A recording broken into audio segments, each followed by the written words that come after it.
Hər vaxtınız xeyir olsun əziz izləyicilərim. Bu dəfəki reseptim dadı və görünüşü ilə mükəmməl olan Chicken Ranch pizzasıdır. İndi isə keçək reseptin hazırlanmasına. Xəmiri yoğuracağım qaba 2 stəkan ilıq su, 1 çay qaşığı şəkər tozu, 1 xörək qaşığı mayanı əlavə edib qarışdırıram. Mayanın aktivləşməsi üçün üzərini örtüb gözləyirəm. Maya aktivləşdikdən sonra üzərinə biraz un, 3 xörək qaşığı zeytun yağı və 1 çay qaşığı duzu əlavə edib qarışdırıram. 4 stəkan unu az-az əlavə edib xəmiri yoğururam. Qeyd edim ki, xəmirdə istifadə edəcəyiniz unun miqdarı unun növünə görə dəyişə bilər. Nəzərinizə çatdırım ki, reseptdə istifadə etdiyim ərzağın miqdarını videonun açıqlama bölməsində qeyd etmişəm.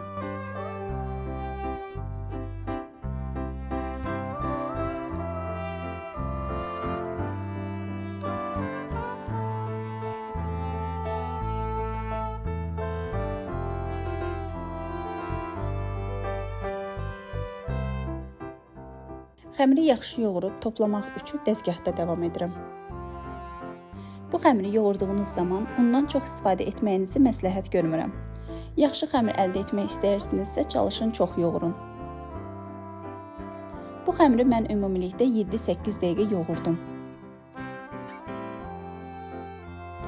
Yoğurma prosesini bitirdim. Nəticə olaraq cüzi ələ yapışan yumşaq xəmir alındı. Xəmiri mayalandıracağım qabın içərisinə biraz duru yağ əlavə edib hər tərəfini yağlayıram. Üzərinə streçləyib dəsmalı örtürəm. Təxminən 1 saat mayalandırıram. Xəmir mayalanana qədər ətini hazırlayıram. Qızğın tavaya kup-kup doğradığım toyuğun sinə ətini əlavə edib qarışdırıram. Əti qızğın tavaya atmağımın səbəbi odur ki, ət suyunu salıb üzərinə kəf yığmasın. Əti yağsız tavada biraz qovurduqdan sonra üzərinə duru yağ əlavə edib yenidən qovururam.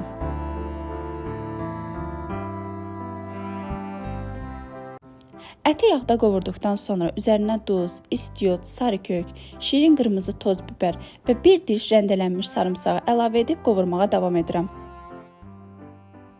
Ən sonda 1-2 xörək qaşığı qaymağı əlavə edib qarışdırıram. Qapağını bağlayıb əlavə 5-6 dəqiqə daha bişirirəm.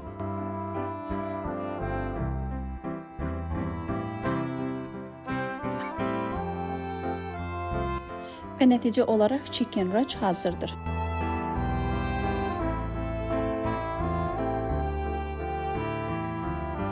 Bu pizzanın olmazsa olmaz sosu üçün qaba 2-3 xörək qaşığı mayonez, 2 xörək qaşığı qaymaq, yarım çay qaşığı duz, çay qaşığının ucunda istiot, 1 çay qaşığı sarımsaq tozu və yarım çay qaşığı oreganonu əlavə edib qarışdırıram. Ən sonda təxminən 1 xörək qaşığı limon suyu da əlavə edirəm.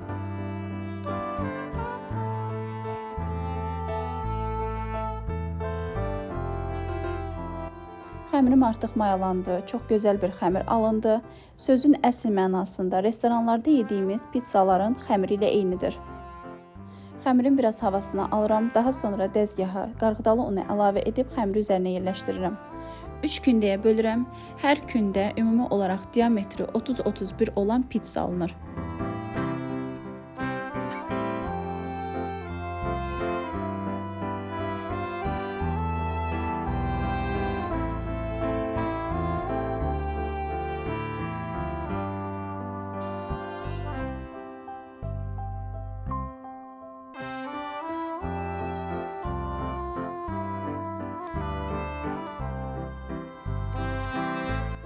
Mənim pizza tavamın ümumi diametri 33 santimlikdir və bir xəmir təxminən 30-31 diametrinə qədər açıldı.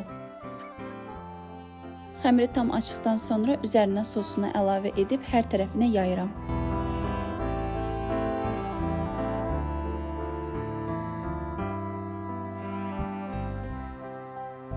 Çəkdiyim sosun üzərinə rəndələnmiş Holland pendiri əlavə edirəm.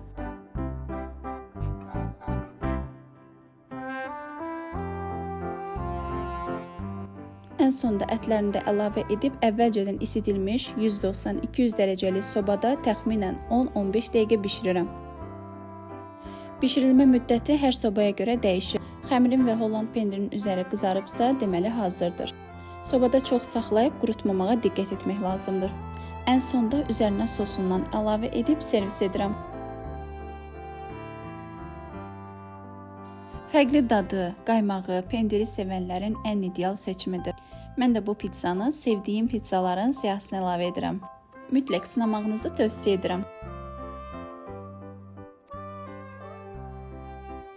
Videomu sona qədər izlədiyiniz üçün təşəkkür edirəm. Video ilə bağlı fikirlərinizi şərhdə mənimlə bölüşməyi unutmayın.